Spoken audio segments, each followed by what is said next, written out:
অবশেষে আর্জেন্টিনা জয়লাভ করলো, কিন্তু জয়লাভ করে কোনো লাভ নেই। চোরের দল তারা আবার প্রমাণ করে দিল।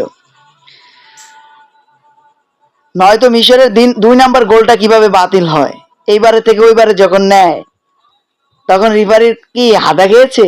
তারা কি দেখে নাই? গোল হওয়ার পরে কি তারা কি থার্ড আম্পায়ার রাখতে হয়? আর যখন 3 নম্বর গোলটা দিল আর্জেন্টিনার, তখন মোহাম্মদ সালার যে ফাউলটা হলো ডিবক্সের ভিতরে, সেটা কি আম্পায়ার তখন হাদা খেয়েছে? তখন চোখ ছিলেন না তাদের? আর যখন আর্জেন্টিনার প্লেয়াররা একটু পায়ে লাগার মতো পড়ে যায়, তখনই বাসি ফু দিয়ে ওঠে, সাথে সাথে পায়ে যা পাউল, সাথে সাথে পায়ে যা কি ফ্রি কিক। আমার কিছু বলার নাই, তারা মুখ দেবে কি করে আমি ভাবতে পারতেছি না। আবার উল্লাস করে, আমার আসলে কিছু বলার নাই, তারা কিভাবে মুখ দেখায়, আবার বড় বড় কথা বলে। ছি।